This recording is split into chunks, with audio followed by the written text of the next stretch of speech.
Hey everybody, Rob with WePayOffDebt.ca. Hope you're doing well here. Coming at you with another budget workshop. This time for Lewis and Angelina Richards, not their real names. A little bit of background on these guys. I believe they were in Ontario. Lewis has gone on CERB after losing his job in construction. Normally brings home about 80 grand a year. Angelina is a stay-at-home mom with two kids, Zandra, who's 2, and Paula, who's 4. Today we're going to be making a May 2020 budget, going through this situation where the lone income earner in the family has gone on CERB. Okay, pretty brutal circumstance, but I think we can see some hope as we go through this process. So before I do that, though, I did want to offer, if you would be interested in doing this with your numbers, if you'd be interested in me putting together a video like this with your numbers, please shoot me an email, rob@wepayoffdebt.ca, and we'll see what we can do. Okay, so with that, let's go ahead and jump on in. So first off, income, surprisingly a lot here. Let's see. So of course, Angelina's a stay-at-home mom right now, so zero income there. Lewis is bringing in CERB, so let's put down that CERB, $2,000 a month. Now, normally they bring about 80 grand a year, which is somewhere around $4,500 a month take home. So this is a big drop in income, more than half their income gone. And note, very important thing that you may or may not know about CERB, they are not taking off taxes, but it is taxable income. So what does this mean? Is that if you're on CERB for 4 months, that's $8,000, right? You have to pay income taxes on that, and you didn't yet, which means it's a good idea, if you can, obviously, to hold back some of the money and withhold on yourself. Okay, so if you don't know, let me give you a quick primer on taxes, how taxes actually work. When you are paid by your work holds off taxes, and they hold off taxes in anticipation of that being the percentage of taxes they're supposed to keep off for you. Then, when you do your taxes, when you actually fill out the tax forms in the spring, you show evidence and you produce all the numbers and everything to show what you actually deserve to pay in taxes. They compare that to what you did pay, and if you paid too much, they give it back to you. They give you back the excess, called a refund. If you paid too little, you owe taxes. Okay. In the CERB situation, if 4 months go by and you take CERB all 4 months, well, that's 2, 4, 6, $8,000, and you're going to be taxed on that money next year. Okay, so when you file your taxes, you'll find out that you owe somewhere in the range of 25% of that money. So $500 a month for 4 months, that'd be $2,000. Now, don't freak out too much yet, because that doesn't necessarily mean you'll have a $2,000 tax bill, because the other 8 months of 2020 you were working, and you didn't collect CERB, they were taking off taxes. And if you usually get a refund, specifically if you usually get a refund that's more than $2,000, well, guess what? The $2,000 that you owe because of CERB will eat up the refund you get. Okay, so at the very least, you should expect that you may not get the refund you usually get next year. If you usually end up paying, well, you will probably end up paying more if you don't keep money off it. So you definitely want to think on this as you can. We're going to see how we go in this budget. We might want to hold off that for taxes. So I'm going to actually put that right up here just so I remember to do it. CERB taxes. Okay, because it's a good rule of thumb to take off about 25% and just withhold it on yourself, put it off to the side, and don't touch it. And when tax time comes and your taxes are done and you don't owe it, well, then great, you just take the money out at that time. But if you owe the money, you want to make sure you prepare for that. Okay, so here we go. They also get a Canadian child tax benefit, $680.55. Benefit. Oh, there we go, $680.55. This is the usual month. It may be going up in May. I know ours has actually gone up quite a bit. I was very excited to see that. So total expected for May, there it is, $2680.55. Now, they've got a couple extra things they mentioned to me. They've got a rollover from last month. So what it is that in April's money, they actually purposely put money aside in May, because for them, there are 3 mortgage payments in May. So they actually thought ahead and prepared for that, which is great. So we're going to call that income this year. Now, if you were doing this in, say, every dollar, you might have that in a fund, in a mortgage fund, right? And then you don't have to count it as income in the month. You just have it in the fund in every dollar. But regardless, also in late April, just as we were finalizing up these numbers, the husband apparently got an extra paycheck of $650 that they again had nothing to spend it on in May, so they pushed it or they had nothing to spend it on in April, so they pushed it forward to May. So this is all awesome, awesome things to see considering they're just on CERB. So that's $650. Oh, and just before I went live to make the video, she also sent me a message saying that from the Ontario government, they're expecting an extra $200 in May. So all in all, and this is the way, this is the best way to make a budget. It's to actually lay out what's going to happen this month. Absolutely critical. What's going to actually happen this month? Write it all out of what's actually going to happen and work with that. Okay, so here we go. We've got the income.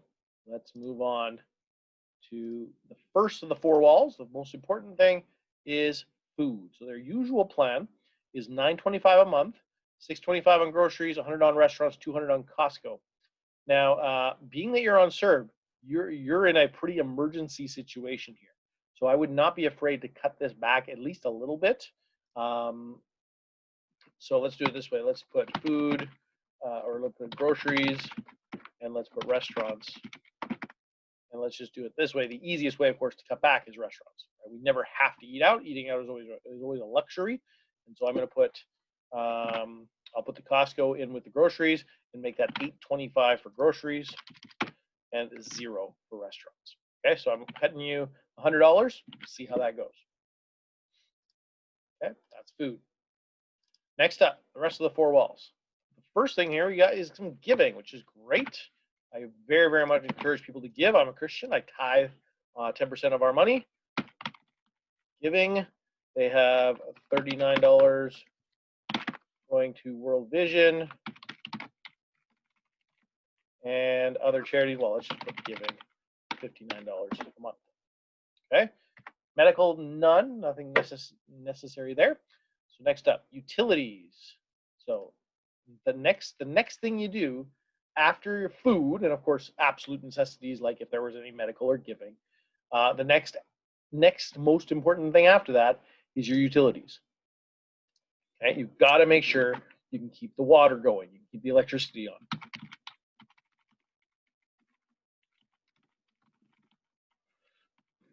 $264.80 a month. The natural gas is $77.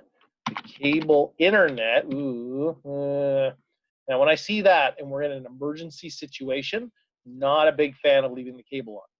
Okay, cable is one of those things that we really don't need, especially today when we have cell phones that can get on the internet. We have the internet, so we have laptops, we have whatever computers you have in your house. So cable, it's pretty much a luxury at this point. So I would strongly suggest they cut this down, call up whoever their cable provider is right now, and just during this time of CERB, they're laid off, at least looking to cancel the cable. So I'm going to put it there, and I'm going to put internet after that. I'll put cable at 0, and then I'll put internet. What's a realistic number there? I'm thinking around 100. Maybe it's 50 for the cable and around 100 for the internet. That's what I'm going to guess on that. It depends on the cable package and the internet package you've got, but we'll go with that. That's going to be pretty close anyway. They rent their water heater, 50, 55, 53 every 3 months, due in May. So again, we're using the paradigm of writing down exactly what is happening in May. We write that down because that is happening this month. Cell phones, $146.90. That's even a little much. No, I mean that's 2 cell phones on data plans and on reasonable data plans, so that's not horrible. You could especially since you're in an emergency. If we end up being tight, you could call about that and lower that a bit. We'll see how that goes. All right, after utilities, we got housing. So we actually have a mortgage payment here, and this is why again they saved up a little extra from April. In May they have 3 mortgage payments, 385, 59 biweekly, and that's why they end up having 3, because they make their payments biweekly. And so just like when you can have 3 paychecks in a month, you can unfortunately have 3 mortgage payments in a month. So total mortgage payments is about 1150, which is great. That's still a very low mortgage payment, which is awesome. Property taxes 260, and home insurance 9483. And so you can see where we're at now. We've done some of the majority of the most important things. We're only down to $1,000. Getting a little tight here, okay? Because we still haven't paid transportation. This is usually a big one. And so we've got 2 vehicles, van insurance, 109.40. We've got car insurance, which is 127.27. Bit of an estimate there. And we got gas, which is quite low at $50. Okay, so we're not horrible. We've now almost finished the 4 walls. Life insurance, last thing. These guys, yes, they had 2 kids at home, right? Where's my introductions? Hey, there you go. Yeah, they got 2 kids, 2 very young kids, Andrew and Paul. So life insurance is pretty important here. I might even, especially while you're at home and you're not working at this time, take some time. Not because of you're going to die because of COVID or anything. No, it's you're just at home. You've got the time. Take some time and just make sure things like your wills are taken care of, things like life insurance is taken care of, and make sure you got a good deal on them. The general rule of thumb is you want 10 to 12 times your income on each of you. In this case, you've got a stay-at-home mom. So stay-at-home mom, you probably want 3, 4, 500,000, somewhere in that range, because what would happen if Angelina was to die here, Lewis would actually need to hire somebody to be Mary Poppins, right? To be the person who's actually going to take care and help out with the kids, because got a job to do. And so to get if you took 3, 4, $500,000 somewhere in that range and invested it at reasonable levels, you'd be making a salary for such a person. Okay? That's the thinking there. And for Lewis, he's making 80 grand a year. You're looking at 800,000 to $1 million in insurance. Again, term 15 to 20 year. I might err on the side of 20 years because the kids are very young. So 20-year term life insurance would be very good for you guys. Okay, so hopefully that's what this is. 106.56. And Angelina, 71.83. All right, so we're not horrible at this point. $536 left, and we've covered the absolute necessities. Now, we haven't done any debt at this point, so let's hope there's not much of that. Hey, consumer debt free. Awesome. 0 debt. Their mortgage is only $141,000. In fact, they renew this month. They bought it 5 years ago. Now, I've got here, I actually calculated the 15-year amortization. So because you are consumer debt free, this does put you into at least baby step 3. Baby step 1 and 2 are done. And so at that point, you want to start looking at this, especially since you are renewing this month. I would probably encourage you to renew on a 15-year amortization. Now, the only caveat of that, of course, is we're in the middle of this emergency, right? So how much of a change is that? Payment is a $973 a month, and right now, oh, look at that!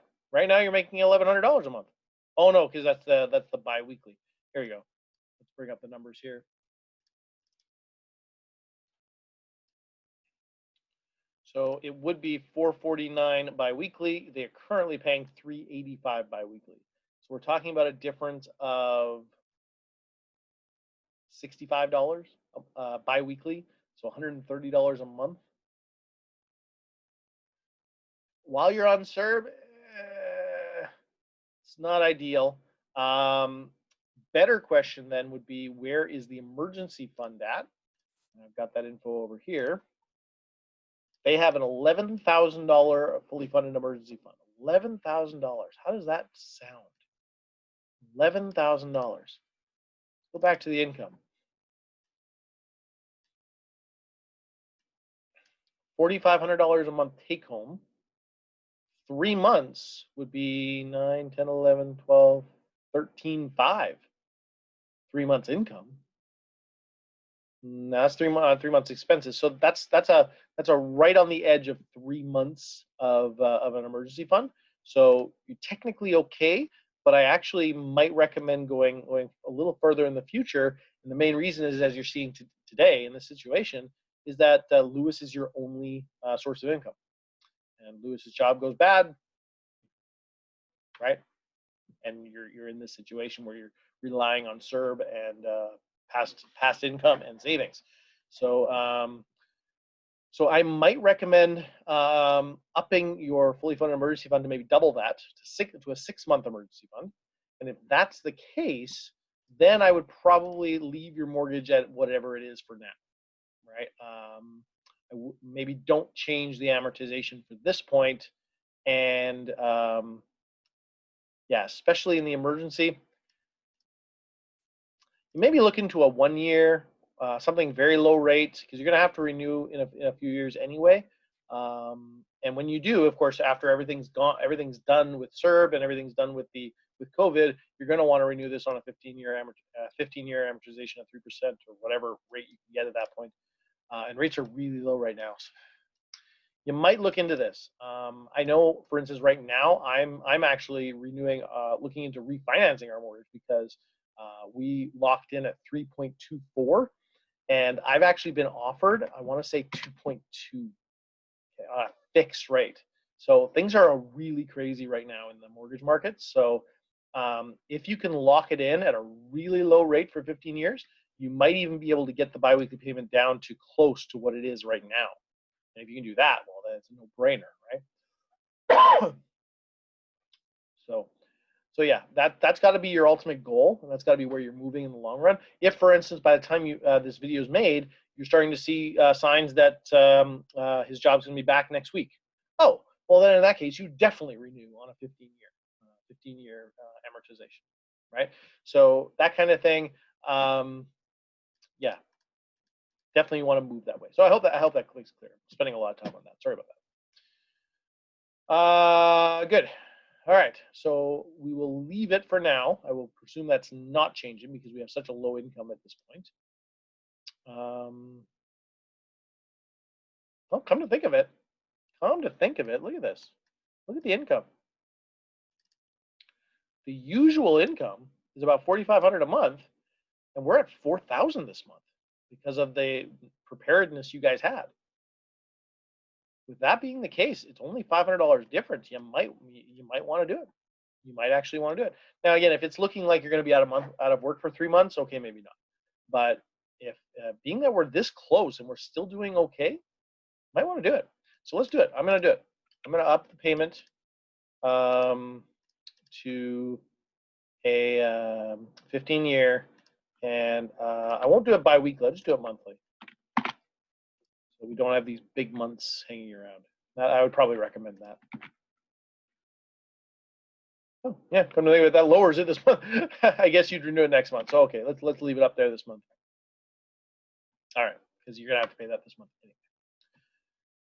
All right, what else we got? So debt, that's it. No other debt, which is awesome. But so yeah, I would probably recommend locking it in at a very low rate. If you can get it as low as 2.2, awesome. But 3%, this is 973. And the other, let's see what's left at this point. All right, just add some rows here.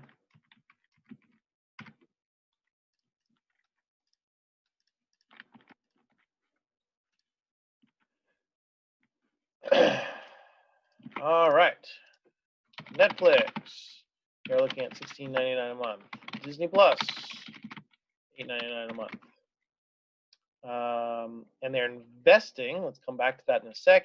And they got a miscellaneous $100 a month. Check out the savings, guys. Now, see, these guys, they're doing pretty good. Like I said, that 3-month emergency fund, I would start amping that up. So right now, especially in the middle of the storm, I would do nothing in investing. and I would just start piling into that emergency fund as big as you possibly can get it. And I wouldn't have a miscellaneous fund either. So I think that makes us done, which is great. Check this out, emergency fund now. What's left? Emergency fund. We've got $510 that we can put into the emergency fund this month. Everything else looks right. I've gotten rid of your grocery budget, and you're saving $500 this month, which will be great. That's almost exactly what you saved last month. Look at that. We're off by cents of what you saved extra from April to cover this month's data. So you save that in April, and this month you're just barely scraping by. Okay, so that's looking really good. You guys are in a really good position. I still would not do any investing right now. I would stop all those temporarily because you are in this storm. You don't know how long this is going to last. Again, if it looks like he's going to go back to work next week, okay, fine. You don't need to go through the process of canceling RESP contributions or whatever. But assuming you're staying in the storm, yeah, cut it. Just put everything into savings. Okay. So let's now, before we go, let's now work on the assumption that that you're going back to work tomorrow. Okay, that everything looks good. And so what would change in that case? Well, the first thing that would change is, like I said, I would renew your mortgage on a 15-year fixed rate. So that'll up your payment a little bit in general. Of course, this month it's a little higher just because of the 3 payments. If you go up to $973 a month, what does that mean? Biweekly, that's $450 biweekly. So that's $450, $900, $9, $10, $11, $12, $13.50 a month, right? So that is significantly higher. That's about $200 a month higher. Okay, so I would do that. I would also now start looking at 15% of your income going into retirement. So what's that going to be? If you go back over to your income, we've got about a $4,500 take home. What does that work out to? Let's just do it here. $4,500 times 0.15. We're looking at $675 a month we want to put into retirement. And so, and you can see that once all this is gone and it's just income at $4,500 a month, right? We've still got now $458 left. Not enough. I mean, what I would, oh yes, of course, because like I said earlier, you're going to want to up this emergency fund to 6 months. And so I would, for the first little while, put everything, all your extra dollars, which is $969.13 now, with all those extra dollars in the emergency fund, build that up to a full 6 months emergency fund. Because, I mean, if for instance, he breaks his leg, right? Hopefully he has insurance there, short-term and long-term disability in case something seriously happens. I hope he has long-term disability insurance. Short-term disability insurance is your emergency fund, though. So you'd want to look into the details of what that long-term disability covers, how long it takes to kick in, things like that. All things like that would really affect how far of an emergency fund you want. But with only one income source in the house, it's not a bad idea to go up to 6 months. You could go 4, you could go 5, depending on what the details of that plan are. Once that's done, then now you've got $969 freed up every month. Now we do TFSA, and we'll do that $675 a month to get that retirement going. And so one of the things, the reason I bring that up is because in your other, you did say you were investing $300 a month. That's not enough. That's not even half of where you want to get to. You want to be investing about 15% of your income. As well, we want to do something about kids' college at that point, right? And this is the reason to get money, because now I've got about $300 left every month that I can put into RESPs and start making some grant money on that. I literally just got my grant money today for the first quarter, January, February, March, April, I guess 4 months of the first term, if you want to call it that, of 2020. And I got $200 from the government that's going to sit in that account, and it's going to grow itself just for contributions I've made in the past 4 months. So the grant money is really a great thing to get a hold of as fast as you can, but not at the expense of your retirement. You want to make sure you have retirement, and we'll up those as we go. So I hope that gives you some real actionable steps and some real processes to move on. You're looking at a really good place. We didn't deal with the CERB taxes issue. In this situation, I mean, it really depends on how fast you're going back to work. If you're going back to work next month, then I might see what you can do to live on 500 or less. But of course, if you're not going back to work right away, then you're just building up funds anyway. And so you're just putting it into a big emergency fund anyway. It doesn't matter. If you are going back to work right away, then yeah, if you are going back to work right away, then I would certainly do whatever you can to put aside that CERB money and taxes first before you do anything else. Have that money put aside, 25% of whatever you received in CERB, and just have that separately in an account that you don't touch for anything until your taxes are done, filed, and you use any of it to pay any taxes you might owe, and then save and then the rest just move into your budget at that point. Okay, so hopefully you found that valuable. Hopefully you found that interesting. Please, I would love it if you could comment below in the video, comment on this post, and just share what you thought of this, or shoot me an email. I would love to hear your input. Rob@wepayoffdebt.ca. Hope you're doing well. Have a good one. Stay healthy. We'll talk to you soon.